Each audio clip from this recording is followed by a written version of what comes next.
Manch einer wird zum ersten Mal eine Fahrt durch den NOK vorhaben, so wie irgendwann in den 90er Jahren des letzten Jahrhunderts auch ich. Und ich hatte einen riesen Respekt vor der Sache damals. Gemeinsam mit 3 kleinen Kindern planten wir, Frau Cornelia und ich, die erste große Reise in die Ostsee aus den Niederlanden kommend. Wie geht das? Worauf musst du achten? Was bedenken bei der Nordostsee-Kanalpassage, fragte ich mich und unzählbare andere immer wieder. Vermutlich ging ich einigen der so Gelöcherten ganz fürchterlich auf den Geist damit.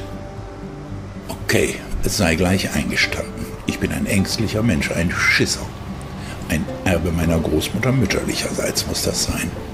Den wenigen, die ähnlich bremsende Gene in die Wiege gelegt bekamen, sei dieser Film gewidmet und ihnen sei gleich zu Anfang versichert, dieser Nordostseekanal ist für uns Yachtis kein ernstes Problem, wenn wir einige wenige Tipps beherzigen. Und damit ich nicht allzu lange schwadroniere, soll es dann nun gleich losgehen. Zunächst werfen wir einen kurzen Blick auf den Kanalverlauf. Natürlich ist er bekannt, wir gucken aber trotzdem nochmal drauf. Von oben betrachtet, ich habe mich der Einfachheit halber bei Google bedient, sieht das Ganze so aus. In Brunsbüttel beginnend schlängelt sich das Ding knappe 100 Kilometer durch Schleswig-Holstein bis nach Kiel. Grob vereinfachend kann man sagen, der Kanal verläuft von West nach Ost oder umgekehrt, wenn man so will. Bei den in der Region vorherrschenden Winden hat das zur Folge, dass der nach Osten laufende, wenn er dann will, auch segeln kann. Und er darf es sogar. Aber, und das ist wichtig, die Maschine muss mitlaufen und zwar eingekuppelt. Die Vorschrift besteht aus gutem Grund, später kommen wir noch drauf. Nun aber gehen wir raus auf die Elbe. Ich unterstelle, dass wir den Kanal von West nach Ost machen. Schon, weil das der wahrscheinlichere Weg für Erstbefahrer ist. Wir kommen von der Nordsee und sind mit hoffentlich auflaufendem Wasser unterwegs. Wenn nicht, ist das ein Duckmachen. Der Strom läuft locker mit 3,5 Knoten. Mit oder gegen. Und gegen wäre wirklich Käse. Wir stehen jetzt im Bereich der Ostermündung, sehen die Schleusen voraus schon liegen und spätestens hier sollten wir unseren Funk auf den Schleusenkanal umstellen. Kanal 13 wählen wir und hören ab jetzt den Verkehr im Schleusenbereich Brunsbüttel mit. Der Rufname der Schleuse ist nicht, wie jedermann vermuten würde, Brunsbüttel-Lok, sondern Kielkanal 1. Unterwegs waren wir die ganze Zeit etwas rechts des grünen Tonnenstrichs. Den Kurs halten wir auch weiterhin. Wenn der Strom mitläuft, etwa bis zur halben Distanz zwischen Tonne 57 und 57a. Haben wir den Strom gegen uns, der Herr möge das verhüten, gehen wir bis deutlich hinter die Tonne 57a. Und ab jetzt ist Vorsicht geboten. Wir müssen das Fahrwasser queren, etwa 0,4 Meilen Hauptfahrwasser bedeutet das und runde 0,7 Meilen bis zu unserem Zielpunkt, den wir gleich näher beleuchten werden. Bevor wir rübergehen auf die andere Seite, macht euch bitte deutlich klar: Dieser Punkt der Elbe ist einer der meistbefahrenen Bereiche in Europa. Hier läuft der Verkehr hin und her, kreuz und quer. Also bitte, äußerste Vorsicht und vor allen Dingen Voraussicht walten lassen. Manch ein Held, der glaubte, wohl noch eben vor dem Pott daherzukommen, hat seine Entscheidung kurz später bitter bereut, wenn er es noch konnte. Tatsächlich befinden wir uns hier an einem Unfallschwerpunkt, schon wegen der für uns unberechenbaren Dampfer, die aus dem Kanal auslaufen. Bitte denkt daran, es muss nicht unübersichtlich und voll sein, aber es kann durchaus. Da können wir richtig neidisch sein auf die paar Leute, die auf der rechten Flussseite von Hamburg runterkommen. Aber es ist, wie es ist. Wir kommen nun mal aus Cuxhaven und müssen das Fahrwasser queren. Und zwar nach den Vorschriften der Seeschifffahrtsstraßenordnung. Mit der Kiellinie im rechten Winkel zum Fahrwasser. Und wenn wir die Querung ansetzen, wie vorhin beschrieben, werden wir auch in etwa da landen, wo wir hinwollen. Gleich mehr dazu. Also gründlich Ausschau halten und dann den Hebel auf den Tisch und nix wie rüber. Während wir unterwegs sind zum anderen Elbufer, ist es Zeit, die Schleusen näher kennenzulernen. Weil wir schon so vertraut damit sind, ziehen wir wieder den großen und so freundlichen Bruder Google zu Rate. Der gesamte Komplex besteht aus 4 In einigen Jahren sogar 5 Schleusen. Im oberen Bereich der Luftaufnahme sehen wir 2 große Kammern. Das sind die neuen Schleusen. Sie wurden 1914 in Betrieb genommen, sind 310 Meter lang und interessieren uns im Grunde überhaupt nicht. Nur äußerst selten wird hier ein Sportboot geschleust werden. Für uns wichtig sind einzig und allein die sogenannten alten Schleusen. Seit 1895 sind sie mit ihren 125 Metern Länge im Einsatz. So viel dazu. Unglaublich wichtig sind nun 2 Fragen. Erstens, wo warten wir auf die Schleusung und wie erfährt der Schleusenmeister, dass wir uns eine solche wünschen? Zunächst zu Frage 1. Gewartet wird genau hier und nirgendwo anders. Alle ankommenden Sportboote haben sich hier bis zum Einfahrtssignal aufzuhalten. Nicht hier im alten Vorhafen und ganz sicher auch nicht hier im Zufahrtsbereich zum NOK. Soweit ist alles klar, denke ich. Die Antwort auf Frage 2, wie mache ich mich bemerkbar, wird manchen brennend interessieren. Zunächst einmal, die Männer und Frauen auf der Schleuse, die den Funkverkehr abwickeln, sind froh über jedes Sportboot, mit dem sie nicht zu reden brauchen. Sie haben wirklich genug zu tun mit den großen Pötten. Ich komme hier schon einige Jahre und habe noch nie mit ihnen zu sprechen brauchen. Unser Vorteil ist ganz klar der, dass wir schon seit der Ostermündung den Funk auf Kanal 13 abhören und inzwischen ganz gut informiert sind. Vielleicht haben wir gehört, wie ein schon im Wartebereich liegender Kollege sich anmeldete oder auch, dass das Schleusenpersonal mitteilte, dass in 15, 20 oder 30 Minuten eine Sportbootschleusung ansteht. Wir wissen also Bescheid und brauchen niemanden zu nerven, sondern einfach nur zu warten. Nur dann, wenn wir auf der Warteposition ankommen und niemand außer uns da ist, dann können wir uns melden und mitteilen, dass wir in den Kielkanal einschleusen möchten. Wirklich nötig ist das in der Regel nicht. Die Schleusenmannschaft hat den Wartebereich recht gut im Blick und ist beileibe nicht daran interessiert, uns durch unnötiges Wartenlassen zu schikanieren. Also überlegt genau, ob ihr unbedingt Kontakt aufnehmen müsst. Wenn ja, führt ein kurzes, präzises Gespräch und wiederholt den Inhalt der Mitteilung, die ihr bekommt. Ein abschließendes Danke und gute Wache noch schadet in keinem Fall. Eine weitere Frage drängt sich auf: Wie erfahre ich, dass ich dran bin, dass Sportboote geschleust werden? Erstens dadurch, dass im Regelfall eine Funkdurchsage erfolgt. In ihr wird auch mitgeteilt, in welche Kammer eingelaufen werden muss. Und zweitens ganz unmissverständlich durch ein weißes, unterbrochenes Licht. Es wird genau hier gezeigt und besagt, dass ausschließlich Sportboote in die Kammer einlaufen dürfen. Ein Punkt ist noch von größter Wichtigkeit. Nicht der Regeln wegen, sondern wegen der ach so schönen Lackierung bzw. des untadeligen Gelcodes von unserem Schätzchen. Die Fender. Darüber müssen wir kurz sprechen. Wenn das Wasser ruhig ist, würde ich sie hier schon vorbereiten. Wenn es hackt, bei Wind gegen Strom, kann es hier auf der Warteposition sehr ungemütlich sein. Dann warte ich mit der Fenderarbeit aus Sicherheitsgründen, bis die Zufahrt freigegeben ist und wir im Schleusenvorhafen laufen. Keine Angst, die Zeit reicht auch dann noch aus. Ganz sicher sogar, wenn mindestens 2 Personen an Bord sind. Also die Fender. Wir bringen sie zu beiden Seiten aus, konzentriert auf die Bootsmitte und binden sie so, dass sie wirklich der Länge nach auf dem Wasser schwimmen. Keinesfalls so in die Schleusen gehen, so kann man es machen. Ich aber bin fürs Schwimmen lassen. Ihr seht, wenn wir in die Schleuse laufen, warum. So, es ist soweit. Das weiße Licht ist deutlich sichtbar. Wir dürfen in den Vorhafen der alten Schleusen und dampfen Richtung Kammer. Insgesamt sind wir etwa 10 Boote. Das wird ein völlig entspanntes Schleusen. Hin und wieder kommt es auch hier in Brunsbüttel vor, dass wir gemeinsam mit einem Binnenschiff oder 1, 2 Schleppern durchgehen müssen. Ein Problem ist das aber nicht. Die dicken Dinger gehen vor uns rein und liegen fest, wenn wir kommen. Und nach dem Schleusen dürfen wir zuerst raus. Es gibt also kein Problem. Es war draußen ruhig, alle Fender sind in Position. Wir sollten zügig fahren, sicher aber nicht so rasen wie der Wassersportler, der gerade an Backbord an uns vorbeigeht. Bis zur Schleuse ist es eine ganze Ecke Weg. eine kleine halbe Meile von der Warteposition aus gemessen.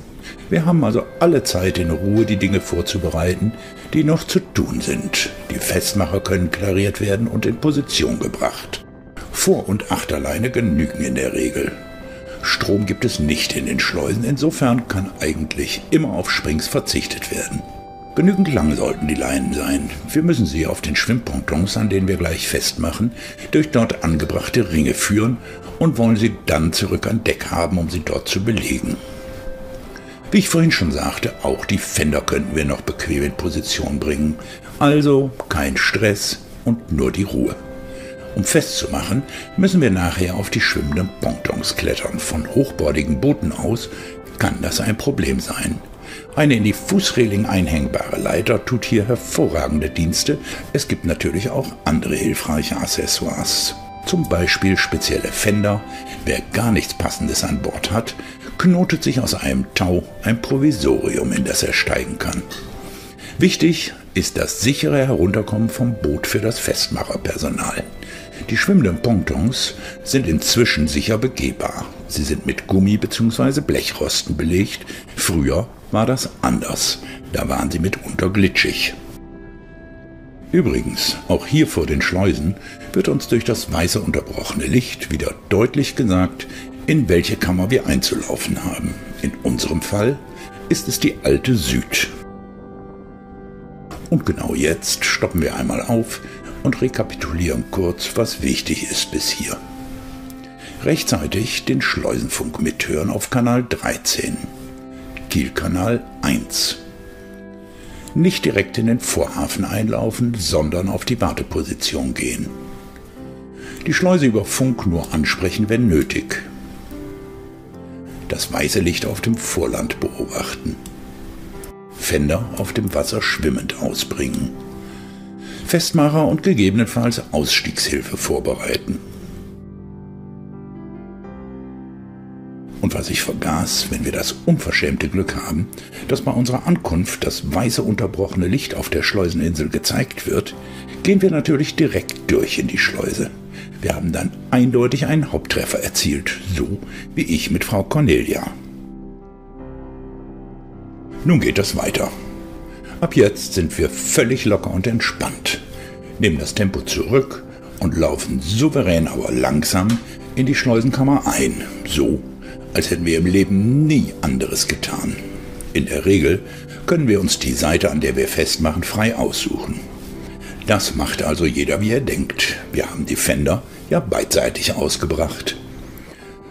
Und jetzt sehen wir auch schon, warum ich die Fender im Wasser haben wollte. Die Pontons, an die wir uns gleich legen, sind nicht höher als 15 cm.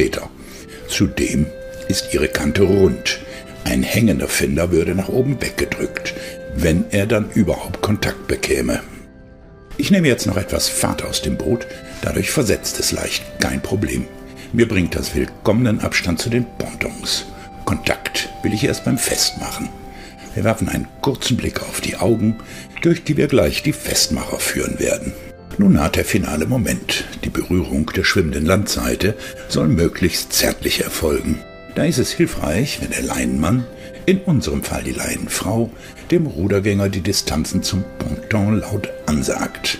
Als Führer eines Bootes mit nur einer lächerlichen Mittelsteuersäule ist man sonst auf meist falsche eigene Schätzungen angewiesen. Das Boot wird nur verlassen, wenn sicher ist, dass man festen Halt auf dem Ponton bekommt. Rekordverdächtige Sprünge über große Distanzen und Höhen verbieten sich total. Ich meine das ernst. Zu viele Menschen sind schon aus Unachtsamkeit zu Schaden gekommen. Nun wird festgemacht. Jeder macht es auf seine Weise. Ich verlasse das Boot in der Schleuse beim Festmachen nie. Ich will auf Unvorhergesehenes mit Ruder und Maschine reagieren können. Vernünftig ist es, die Leinen zurück zum Schiff zu führen. Später beim Ablegen muss dann niemand raus. Auch ein kurzer Blick auf die Fender schadet nicht. Liegen sie richtig oder muss ich neu lackieren? Ansonsten gelten Selbstverständlichkeiten. Nicht zu viel Abstand zwischen den Booten, so um 3 bis 5 Meter. Der Nachfolgende wird es danken. Ich habe diese Regel heute nicht befolgt, weil mir die Absichten des nicht festgemachten Motorboots da vorne unklar sind. Wenn ich, weil die Schleuse pickepacke voll ist, bei einem Kollegen längsseits gehen möchte, gebietet es der Anstand, erst zu prüfen, ob der seine Leinenarbeit schon beendet hat oder noch mit seinem Schiff beschäftigt ist. Außerdem ist es der geplanten Nachbarschaft zuträglich, die eigenen Fender aus dem Wasser zu ziehen und auf eine berührungsfreundliche Höhe zu bringen.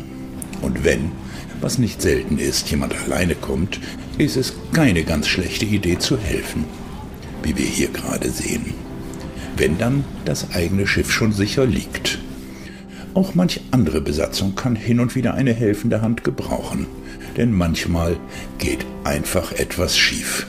Vorsicht dann aber beim Übersteigen von dem einen auf den anderen Ponton. 2 Dinge noch. Nicht festmachen an den Ketten, die die Pontons auf Position halten, und bitte, die Leitern in den Schleusenwänden sind aus guten Gründen tabu, außer bei Gefahr für Leib und Leben. Wir sind durch, haben unseren Job hier in der Schleuse anständig erledigt, so dramatisch war es nicht. Für die Zukunft ist eine ordentliche Basis gelegt. Also raus hier und schauen, was der Kanal so zu bieten hat. Auf bewährte Weise verschaffen wir uns einen Überblick von oben. Die Südkammer der alten Schleusen haben wir gerade verlassen. Wir befinden uns jetzt im Binnenhafen Brunsbüttel. Zuerst ein Hinweis für die spätere Rückfahrt. Der Wartebereich für das Ausschleusen in die Elbe befindet sich hier. Hier liegt man und hört natürlich wieder den Funk auf Kanal 13 mit. Der Signalmast mit dem Einfahrtssignal befindet sich zwischen den Schleusentoren. Unsere Reise endet für heute im kleinen Yachthafen von Brunsbüttel. Dort rüber gehen wir gleich. Schauen vorher noch eben von oben drauf. Am Steg einlaufend rechts gibt es mit 4 Ampere abgesicherte Stromversorgung, wenn ich es richtig erinnere, hinten vor Kopf mit ein paar Tricksereien ebenfalls. Der Steg links bietet keinen Strom. Wir fahren da jetzt mal rüber. Auch hier beim Queren des Kanals kann ordentlich Verkehr sein. Fähren sind unterwegs und die ein- und auslaufenden Pötte aus den neuen Schleusen natürlich, ebenso Lotsenversatzboote. Also ein bisschen gucken nach rechts und links. Der Hafen selbst ist gemütlich, gegen Abend wird er häufig gerammelt voll. 3er- und 4er-Päckchen sind keine Seltenheit. Das Hafengeld ist äußerst fair. Für 12 Meter Schiff macht es 10 € aus und großer Vorteil, beim Hafenmeister, der immer gegen Abend rundkommt, kann auch die Kanalgebühr entrichtet werden, sofern sie dann erhoben wird. Mehr dazu, wenn wir im Kanal unterwegs sind. Das kulinarische Angebot in der Hafennähe ist überschaubar. Für Lauffaule gibt es eine gute Nachricht. Der Italiener direkt am Hafen, Torhaus heißt er, ist gar nicht so schlecht. Ein Edeka liegt nur ganz wenige Laufminuten entfernt auf der rechten Seite der Hauptstraße. Duschen und Toiletten findet man hinter dem Museum auf dem Hafengelände. Den Code erfährt man beim Hafenmeister. Das Ganze hier ist durchaus unterhaltsam. In nur wenigen Metern Entfernung laufen die dicken Pötte Tag und Nacht vorbei. Ein Besuch auf der Schleuse mag für manchen interessant sein. Nachdem wir die Schleuse hier in Brunsbüttel so bilderbuchmäßig bewältigt haben, sollte der Nord-Ostsee-Kanal selbst oder Kielkanal, wie er international heißt, überhaupt kein Problem darstellen. Wir machen uns mal auf den Weg. Von Schleuse zu Schleuse sind knappe 100 Kilometer zu bewältigen. Wollen wir die Strecke am Stück machen, werden wir bei 5 Knoten Fahrt gute 10 Stunden unterwegs sein. Bei einem Tempo von 6 Knoten erreichen wir die Schleusen in Holtenau schon nach etwas weniger als 9 Stunden. Für die allermeisten von uns wird es illusorisch sein, aber sollten wir mit den erlaubten 8 Knoten, also 15 km/h unterwegs sein, reduzieren wir die Kanalfahrt auf schlappe 6,5 Stunden. Wer Spaß daran hat und genügend Zeit, teilt den Kanal in 2 oder auch 3 Partien auf. Einige Liegemöglichkeiten werden uns unterwegs begegnen. In jedem Fall müssen wir unsere Fahrt so planen, dass wir ausschließlich tagsüber unterwegs sind. Nachts ist das Befahren des NOK für uns Yachtis verboten. Tags bedeutet für die strengen Hüter des Kanals 1 Stunde vor Sonnenaufgang bis 1 Stunde nach Sonnenuntergang. Die genauen Zeiten lassen sich bequem im Merkblatt für Sportbootfahrer bei der WSW brunsbüttel.de nachlesen. Die Titeleingabe in einer beliebigen Suchmaschine genügt. Wo wir gerade dabei sind, auch bei schlechter Sicht, im Regelfalle Nebel, dürfen wir nicht unterwegs sein. Wenn er uns während der Passage erwischt, der Nebel, müssen wir an geeigneter Stelle, am besten wohl in einem weichen Bereich, wir kommen später noch drauf, festmachen. Eines haben wir vergessen, als wir eben losgingen von unserem Liegeplatz, den Funk. Wir wollen und müssen die regelmäßigen Aussendungen für die Schifffahrt natürlich hören. Für die Strecke von Brunsbüttel bis Breitholz schalten wir auf Kanal 2. Falls wir selbst die Revierzentrale kontaktieren müssen, lautet der Rufname Kielkanal 2. Von Breiholz bis Kiel-Holtenau hören wir auf Kanal 3. Rufname, ich mag es kaum sagen, ist Kielkanal 3. Schon jetzt sei verraten, dass die Schleuse in Holtenau auf Kanal 12 empfängt. Ihr Rufname ist Kielkanal 4.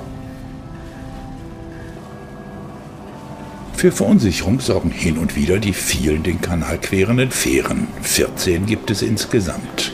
Sie werden uns aber, genauso wie die Großschifffahrt, immer ungehindert passieren lassen. Wir sollten, wenn wir uns einer Fährstelle nähern, durch dieses Zeichen wird sie angekündigt, die Geschwindigkeit beibehalten und keine abrupten Ruderbewegungen machen und schon gar nicht unvermittelt aufstoppen. Der Fährmann wartet, bis wir durch sind, oder aber er kann genau abschätzen, dass er noch gefahrlos vor uns durchkommt.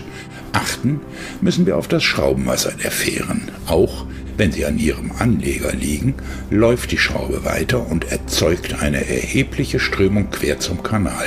Wenn wir sehr dicht passieren, kann sie uns abrupt und deutlich hin zur Kanalmitte versetzen. Natürlich herrscht auf dem Kanal für uns Kleinen ein Rechtsfahrgebot, an das wir uns auch halten sollten. Ganz sicher dann, wenn wir einem Großen begegnen oder von einem solchen überholt werden, was jedem Kanalfahrer, der mit gemütlichen 5 bis 6 Knoten dahinzuckelt, während der Passage einige Male passieren wird. Die Begegnung mit einem Seeschiff ist eigentlich immer völlig unkritisch, auch wenn sie wegen der schieren Größe des Entgegenkommens bedrohlich wirkt. Wir halten uns auf dem fast durchgängig 162 Meter breiten Kanal einfach weiterhin rechts, aber nicht zu weit rechts. Ein Mindestabstand zum Ufer von etwa einer Schiffslänge sollten wir immer einhalten. Etwas kniffliger, schon weil er länger dauert, ist der Überholvorgang durch einen Dampfer. Außerdem ist der Abstand zum Überholenden meist geringer als bei Entgegenkommern. Darum müssen wir während des Überholvorgangs konzentriert steuern und darauf achten, weder dem Ufer noch dem passierenden Seeschiff zu nahe zu kommen. Wenn wir zum Ufer und zum Schiff etwa den gleichen Abstand lassen, liegen wir richtig. Wir müssen uns vor Augen halten, dass der Dampfer aufgrund seiner Verdrängung einen ordentlichen Berg Wasser vor sich herschiebt. Dieser fließt zu den Seiten hin ab und sorgt für unterschiedlich schnelle Strömungen vor und neben dem Dampfer. Darüber hinaus bildet sich im Heckbereich des Überholers ein Sog in Richtung zum Rumpf aus. Wenn wir auf diese Erscheinungen achten und sie einkalkulieren, wird die Herzfrequenz beim zweiten Schiff, das an uns vorbeirauscht, schon deutlich geringer werden. Wer den Überholvorgang verkürzen möchte, nimmt etwas Gas weg, aber nur so viel, dass er noch ordentlich steuern und reagieren kann. Und wenn wir von Brunsbüttel kommend auf der rechten Kanalseite dieses Gebäude sehen, ja, dann haben wir über den Daumen gepeilt die Hälfte der Kanalstrecke hinter uns. Hier werden die Lotsen und Steuerleute auf den Seeschiffen gewechselt. Sie fahren jeweils nur den halben Kanal. Eben sahen wir das Lotsenboot zur Arctic Rock laufen, um den Wechsel vorzunehmen. Allerspätestens hier müssen wir den Funk auf Kanal 3 umschalten, denn die Kanalfähre Breiholz haben wir vor kurzem passiert. Hin und wieder begegnen uns Schilder am Kanalufer. Das mit dem Fährensymbol sahen wir vor kurzem schon. Regelmäßig kommen schwarz gerahmte weiße Zeichen mit schwarzen Ziffern vor. Sie berichten darüber, wie viel Strecke wir gemacht haben seit Brunsbüttel. Die Angaben sind in Kilometern. Dann gibt es noch so etwas. Ein Schild, das einen Mindestabstand in Metern vom Ufer vorschreibt. Meist ist es verbunden mit einer Entfernungsangabe. Immer wieder fällt dieses exotische Schild ins Auge. Es weist auf eine Kurve und den Radius derselben hin. Für uns ist es nur von geringer Bedeutung. Sprechen müssen wir noch über die sogenannten Weichen. Ich hatte es schon angekündigt. Sie dienen im Wesentlichen der gefahrlosen Begegnung großer Seeschiffe, sind aber auch Fluchtmöglichkeit für uns bei schlechter Sicht. Sie sind breiter als der übrige Kanal und links und rechts von Festmacherdalben gesäumt. Hier blicken wir gerade in ein Weichengebiet mit wartenden Seeschiffen. Abhängig von den Anweisungen der Revierzentrale müssen Frachter hier warten, bis Schiffseinheiten der Gegenseite sicher passiert haben. Neben den Funkanweisungen regeln Lichter den Verkehr. Für uns ist nur ein einziges Signal von Relevanz. 3 unterbrochene rote Lichter untereinander an den Signalmasten ausgangs der Weiche verbieten auch uns die Weiterfahrt. In einem solchen Fall können wir uns, müssen es aber nicht, hinter die Dalben zurückziehen. Keine Angst, die Wassertiefe ist auch hinter den Dalben ausreichend, wenn wir genügend Abstand zum Ufer halten. Sicherheit bietet natürlich in solch einem Fall das Echolot. Hinter diese Dalben gehen wir auch bei Nebel. Wir dürfen dann an der fahrwasserabgewandten Seite der Dalben festmachen. Nun endlich wollen wir uns um die Übernachtungsmöglichkeiten längs des Nordostseekanals kümmern. Auf den kleinen Yachthafen in Brunsbüttel direkt neben den Schleusen hatte ich schon hingewiesen. Für die Gemächlicheren unter uns stehen einige weitere Plätze zur Verfügung. Zunächst einmal bietet sich die Liegestelle an der Nordseite der Weiche Dückerswitsch direkt am Campingplatz Kleinwesterland an. Wir finden sie nach exakt 20,7 Kanalkilometern und können sie bis zu einem Tiefgang von 2,40 Meter anlaufen. Man liegt hier ohne Landverbindung an Pfählen mit nennenswertem Schwell. Durch die in geringer Entfernung vorbeilaufende Schifffahrt ist nicht zu rechnen. Unendlich viel gemütlicher ist es an den Stegen vor der Gieselau-Schleuse. Die Einfahrt zur Schleuse befindet sich an der Nordseite des Kanals bei Kilometer 40,5. Die grob geschätzt 20 Liegeplätze befinden sich unmittelbar links und rechts vor der Schleuse zur Eider. Zum Festmachen seien lange elastische Leinen empfohlen. Der Sog im Kanal passierender Schiffe verursacht häufig kurzfristig stark absinkende Wasserstände und somit heftige Schiffsbewegungen. Der Platz ist tatsächlich Idylle pur, verfügt aber, das muss man wissen, über keinerlei Infrastruktur bis auf einen Müllcontainer. Es gab, ich weiß nicht, ob es noch so ist, allerdings am Beginn des rechten Steges einen kleinen Stromkasten, in dem man früher vermutlich verbotenerweise seinen Stecker stöpseln konnte. Die Liegeplätze sind kostenlos. Die Gegend hier ist landwirtschaftlich geprägt und lädt den, der möchte, zu Spaziergängen beispielsweise zur Eider ein. Wer ein paar zusätzliche Meter nicht scheut, läuft zur Kanalfähre und setzt natürlich gratis, der Kaiser hat es seinerzeit so verfügt, zum anderen Ufer nach Oldenbüttel über. Dort gibt es direkt am Anleger einen kleinen Imbiss mit Terrasse und etwas weiter im Ort das Gasthaus Gosch.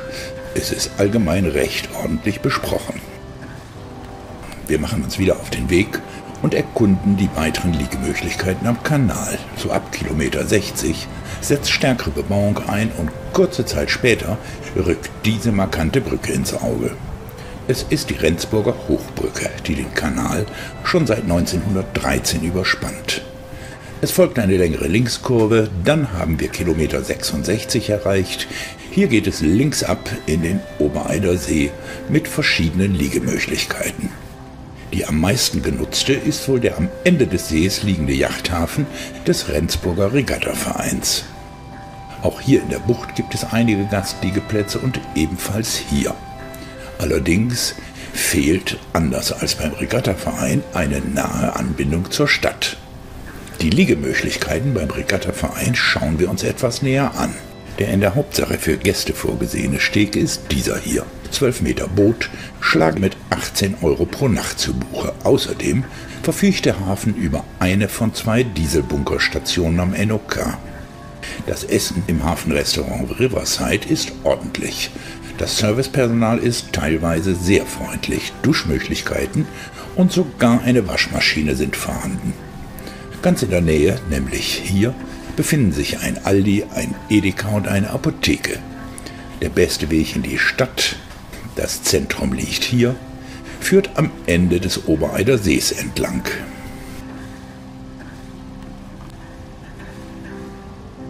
Zwei weitere Übernachtungsmöglichkeiten gibt es ganz in der Nähe. Zum einen ist das bei Kilometer 67,5 die Marina Schreiber auf der Radarinsel mit der zweiten Bunkerstation am Kanal. Der Hafen verfügt über allerlei Annehmlichkeiten, sogar einen Fahrradverleih und bietet darüber hinaus auch eine Badestelle mit Sandstrand. Zum anderen findet man bei Kilometer 70 auch im Borgstädter See gelegen den Steg des Borgstädter Yachtclubs. Er liegt in unmittelbarer Nähe zur Autobahnbrücke. So, einen weiteren Platz gibt es noch, ehrlicherweise sogar zwei. Zum zweiten kommen wir aber erst später. Wir müssen rund 15 Kilometer weiter nach Osten. Dort liegt bei Kilometer 85,4 noch im Bereich der Weiche Große Nordsee, kurz vor der alten Schleuse Strohbück an der Steuerbordseite, die Einfahrt zum Flemhuder See. Hier finden wir die letzte Übernachtungsmöglichkeit am Nordostseekanal. Es gibt sowohl eine betonte Sportbootrede als auch die Möglichkeit, zwischen Pfählen zu liegen. Ein Zugang zum Land ist nicht möglich. Der Blick von hier ist in alle Richtungen heimelig.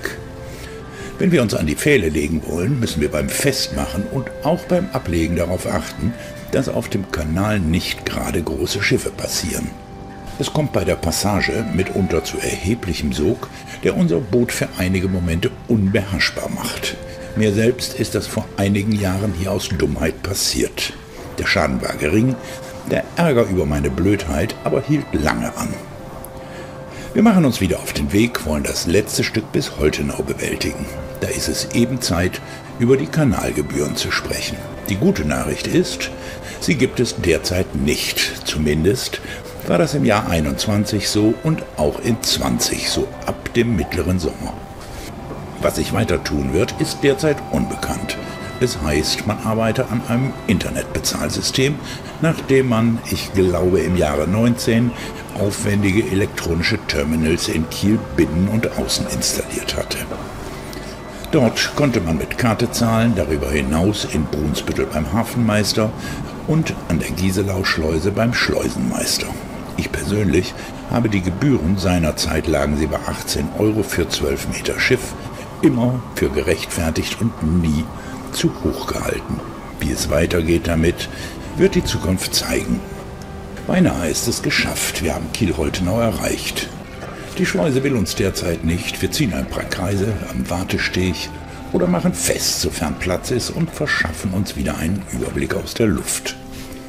Anders als in Brunsbüttel existieren hier in Holtenau nur noch die neuen Schleusen. Die beiden alten sind wegen Baufälligkeit verfüllt. Zu einer Wiedereröffnung, einem Neubau, kann ich nicht sagen. Mit höchster Wahrscheinlichkeit aber schreiten die Planungen mit deutscher Gründlichkeit stur und gewaltig voran. Wir werden also durch die neuen in die Ostsee gehen. In den meisten Fällen gemeinsam mit Berufsschiffen. Zum Prozedere brauche ich nichts mehr zu sagen. Nach der Schleusung in Brunsbüttel sind wir ausgebuffte Profis. Darum nur einige Worte zu den Gegebenheiten.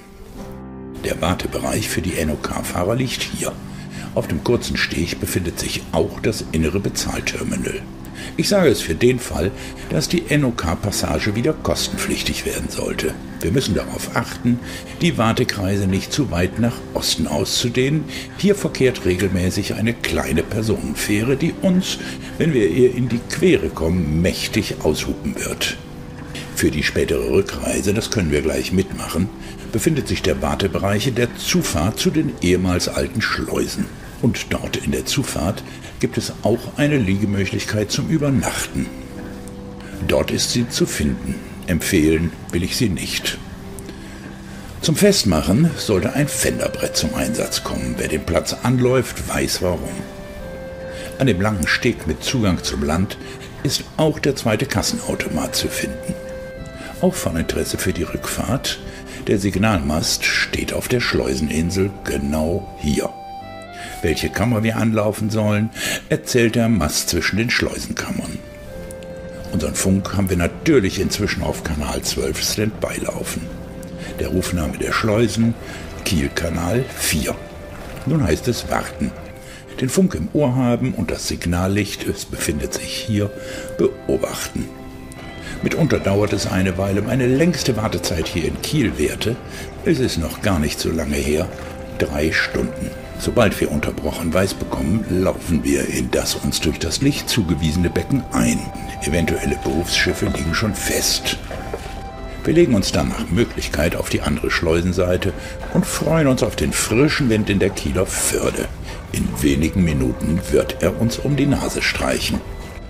Wir haben es geschafft, sind jetzt beinahe alte Hasen und ich glaube, der Titel des Videos ist korrekt. Angst brauchten wir nicht zu haben. Wie immer, wenn wir mit ein wenig Respekt an eine Sache herangehen. Mein Magenkrummeln vor über 25 Jahren also war ganz unbegründet. Ich bin am Ende mit meinem Bericht. Sollte ich, was ich vermute, Wesentliches vergessen haben, werde ich es in die Videobeschreibung tippen. Und wenn du noch Tipps haben solltest, die anderen helfen können, her damit. Ich danke fürs Zuschauen. Wenn es gefallen hat, dann freue ich mich über ein Like und riesig über einen Kommentar. Adieu, bis bald.